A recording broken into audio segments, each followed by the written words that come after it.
Welcome to On the Brink, a fresh lens to take you and your business to new heights. Hi, I'm Andi Simon. I'm your host and your guide. And my job is to help you see, feel, and think in new ways so you can get off the brink. I want to help you soar again.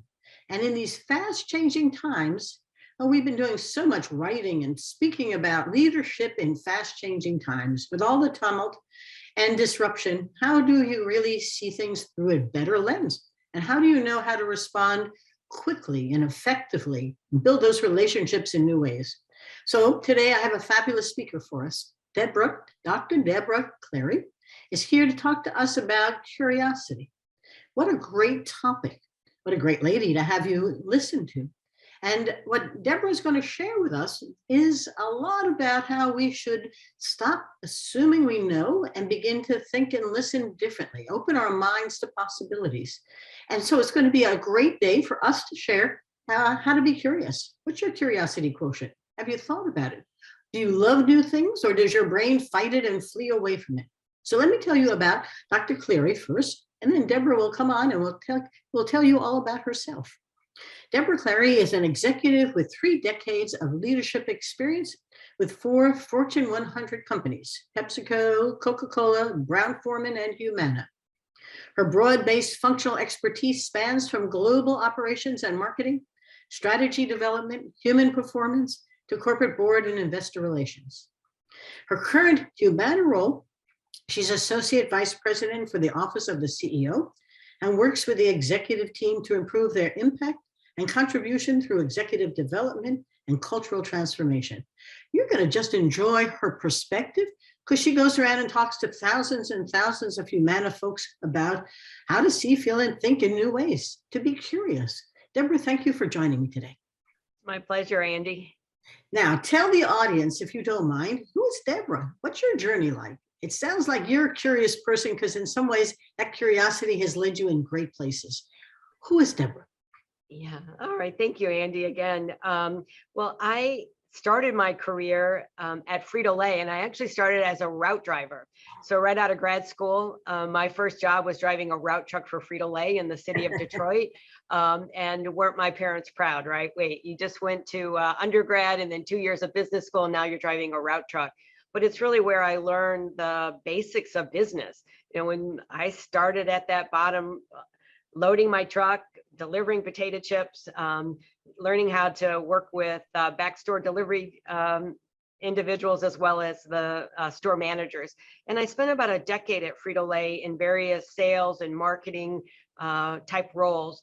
And after that, I spent 10 years at the Coca-Cola company. And I was started there as a general manager in the Philadelphia area. And then I moved to Atlanta and worked in a global marketing role. And from there, I joined Brown-Forman, the makers of Jack Daniels. I got to learn a lot about bourbon and whiskey, and there I was the VP of strategy.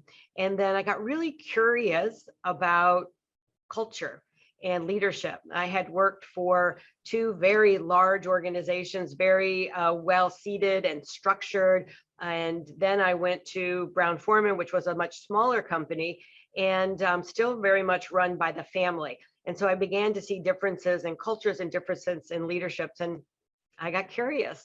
And so I went back for a doctorate in leader development from George Washington University.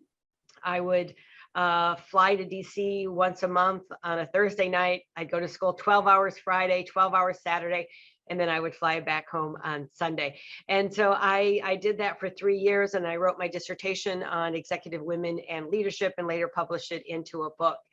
And then about that time, Humana was starting a leadership institute. And they approached me and said, gosh, with your business background, your academic background, this could be a really good fit.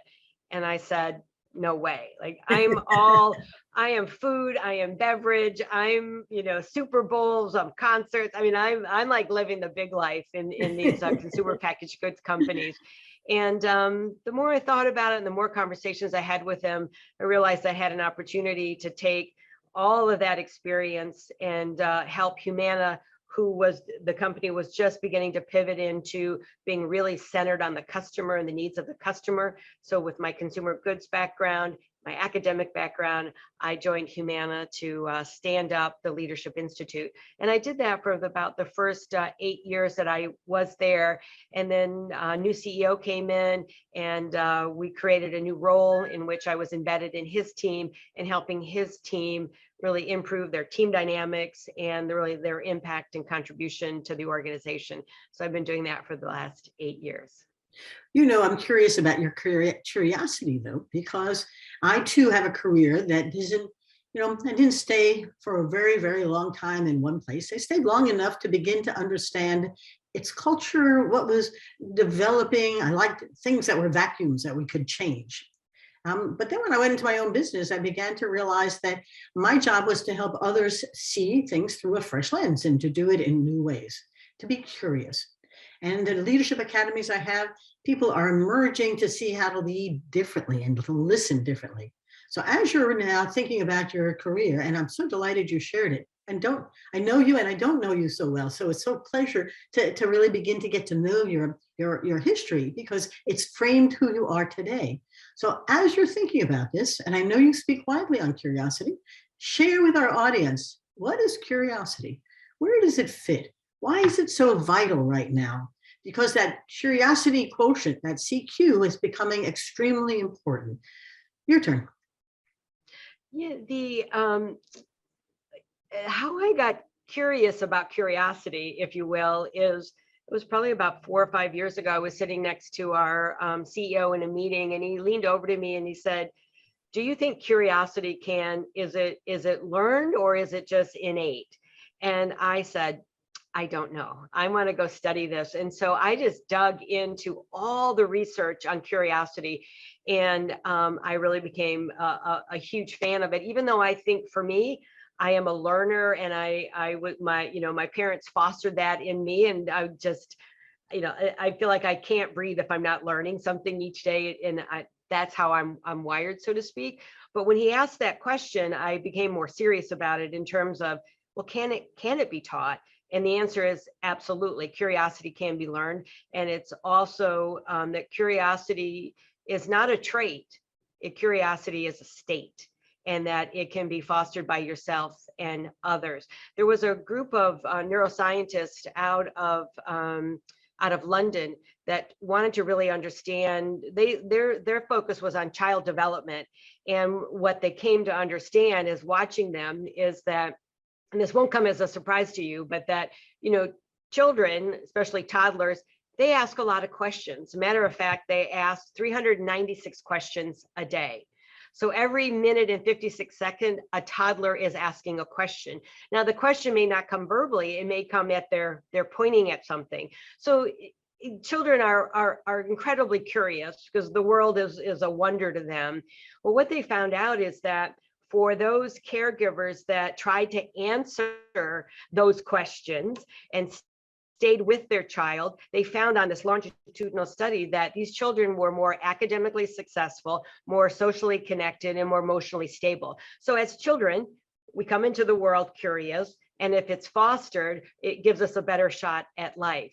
Now, another researching group out of London, a different group, studied curiosity in the elderly. They wanted to understand why are some, those that are in their 80s that are still curious, what's going on. So those that were reading and were intellectually engaged and walking and really active, upon their death, they had 1/3 less dementia. So you think about this. So we come into the world curious, and it's really good for our brain because our brain is lit up when we're curious. It's really good for us at the end of life. But what happens in the middle? Why do we stop being curious? And the reasons are, one, if you just think about just think about how we're taught. So from a Christian view, one of the first stories we learn is that Adam and Eve were curious about the tree of knowledge, and they ate, and then we know what happens there. But you look at Greek mythology, and you look at the story of Icarus, who wanted to fly, and his father gave him wings of wax and said, "But don't go too close to the sun. But I was curious. And then of course, my favorite is, don't open Pandora's box, right? So as children, we begin to learn that not to ask questions, that, children are, to be seen and not heard, and you have to sit in your chair, and all of those, those things, those messaging that we find out. And so we go on to universities, we become accountants and attorneys and medical doctors, and we become experts in our field. And so we become, we get rewarded for our expertise, and our curiosity can diminish because of what we need to get done. And not to mention time constraints, right? Just not having enough time to be able to have that freedom to feel like you can be curious. We know so much more about how our minds work. And I love Marissa Peers, and she speaks about the fact that the mind does several things. It does exactly what it thinks you want it to do. And so if you want it to be an expert, it doesn't allow you lots of room for curiosity. It loves the familiar, not the unfamiliar. And that amygdala will hijack things that are unfamiliar to you that you might be curious about. And so it creates a lot of cortisol that says, that's painful, don't do that. And it really likes, not only does it like the familiar, it loves the habits. And so you're very efficient. Your brain uses 25% of your body's energy. So you're really efficient if you're not thinking beyond what your mind thinks is the thing to do. And once it has that story in there, it doesn't like to change it. That's work. And as you're thinking about that, what we know is that once you get locked into that story that creates your illusion of your reality, you live it, and you only see the things that conform to it. But what I love about what your research suggests, and you're suggesting, is that our growth comes from being curious about what we don't know, pushing our brains to open up to possibilities, the art of the possibility, the art of what I'm not sure, to listen, not to fit things into your brain. My last little story is when I go out with a new client, we go researching their customers. And I always love this because the two of us are in the same place. We walk out, we write down everything we heard, we compare notes, and it was as if we were in two different places. They were listening for all the things that conform to them, and I'm listening for I'm curious. I'm looking for all the things that are gaps that don't fit, that would give them opportunities to grow. So as you're thinking about this, how do we help people see things broader, listen differently, be curious? You said an important thing. It's not an innate. It's a state of thinking. It's enabling, it's allowing, it's trusting, it's encouraging, it's taking thought walks so your brain can quiet down and think about things. Some insights or some ideas you can share. So I think you're spot on in the sense that it starts with the mindset, setting your intention of being open-minded and also saying, I know that my brain is wanting efficiency and it's going to want to get there as fast as possible, but I'm not going to allow it. I'm going to remind myself that I'm going to remain open so that I might collect the relevant information so that I can be most helpful. And, one of the things that I see amongst leaders, and this is a typical exchange between a leader and an employee. An employee comes in and they sit down and they put the problem on the table, and the leader and the employee look at the problem and they both try to solve it. Now, as the leader, you've been promoted into that role because probably you're an expert in that area, and then you both try to solve the problem. Well, there's another way to do that, is allow the employee to focus on the problem and the leader ask a series of questions.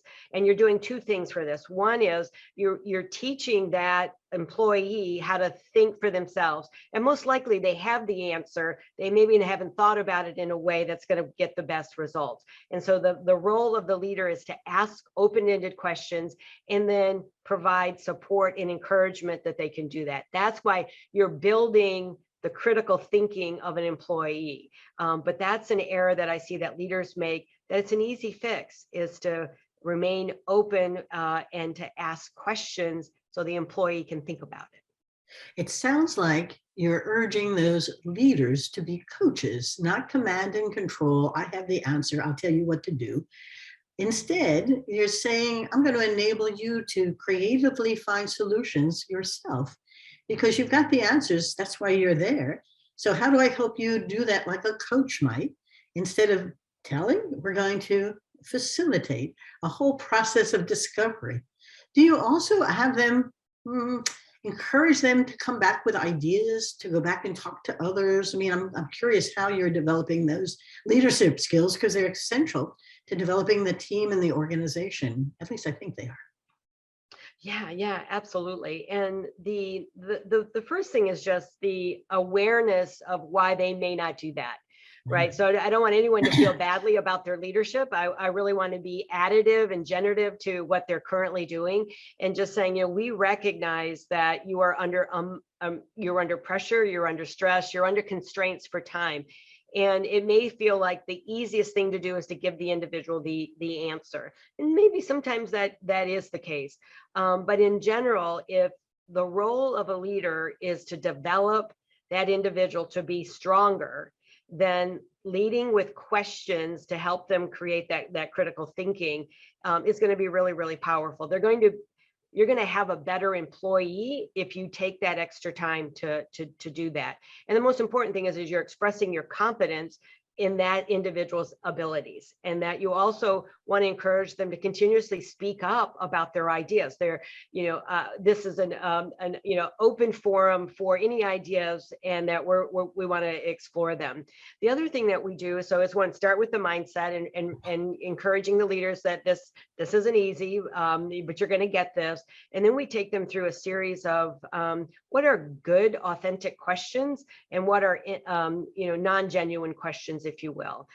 So a genuine question is really stating that I am really wanting to understand where you're coming from. I really want to understand your line of thinking, and so you come with that heart of I'm truly interested. And non-genuine questions are, you are reinforcing what you think you already know. So I'm going to pretend I'm asking questions, but the reality is I have the answer, and I'm trying to lead them to an answer. We've all watched these legal shows on TV, right? And isn't it true that where were you the night of? And so we're asking our leaders not to push people into a corner, but rather keep the conversation open. As you're working with them, do they embrace it, or do they do that resistance, that shiny object stuff, where they say yes and then don't? I mean, do you have to role play with them? How do you develop them? I'm curious about your curiosity. We do a workshop around curiosity, and we talk specifically about, well, the process of this is that we talk about the science of the brain. And it may sound kind of technical, but it's actually quite interesting in terms of what the brain is doing when you're curious. Yes. And how healthy it is for your brain to stay active and alert. And so we start with the science. We give some of these studies, if you will, and then we talk about why we are naturally incurious. What has happened to us in our lifetime that has led us to where we are today, and then show a path forward that states that you can shift the way that you show up as a leader by just simply asking different questions. And so we take them through what is a genuine question, what is a non-genuine question. We actually then have them do an application. They work in groups, determine is this a genuine question or a non-genuine question, and how would they strengthen if it's a non-genuine question. So we allow them to put it into application in the moment, and then we encourage them to be curious. Do they feel the energy in their brain as they are, because they're learning a whole new skill? They're breaking out of the incurious that they've been well honed in to become something that they were way back when they were kids.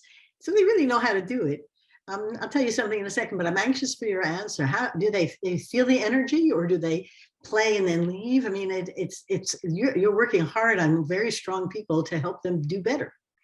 Yeah, I think that they feel very energized. It's curiosity. It's fun, right? It's nothing that is requires a lot of complexity, if you will. And the way in which we do the workshop, we put curious things in there, and then we tell them why we've done it, right? We've asked this because of this reason, and it's really fun. It's high energy.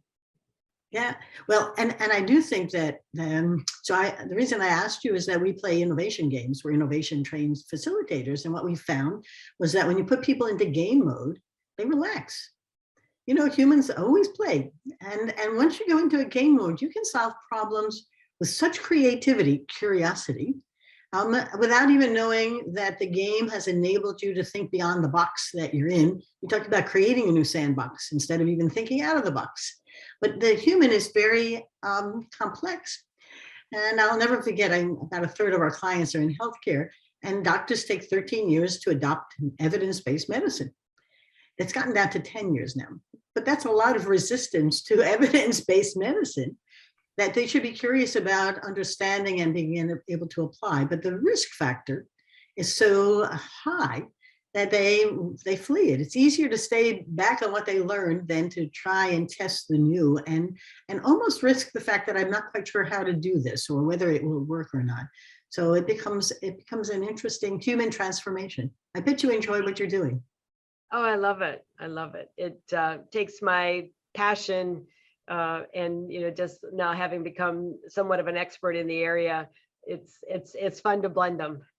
Do you measure in any way a rise in curiosity or some way of indicating that there's a change in the culture of the organization, or do you just hope?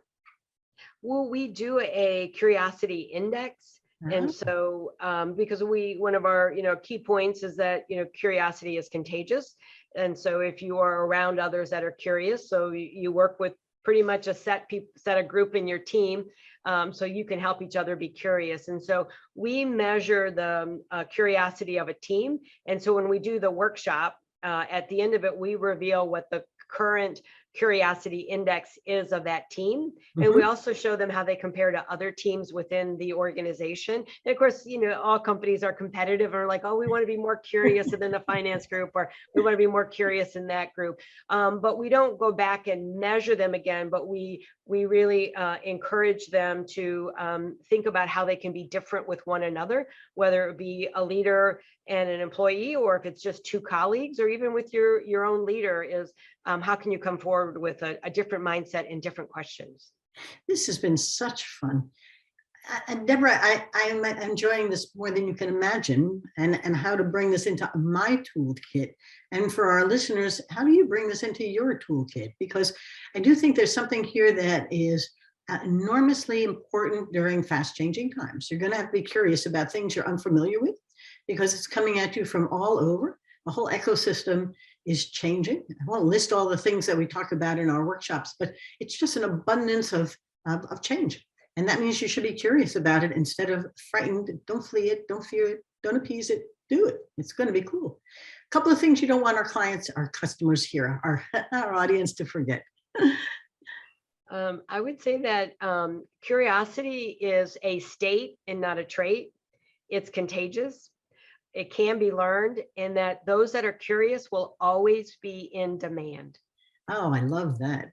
And mostly because people want all of their what ifs and how can I's, and that's really cool. And they've opened their mind to new possibilities and opportunities.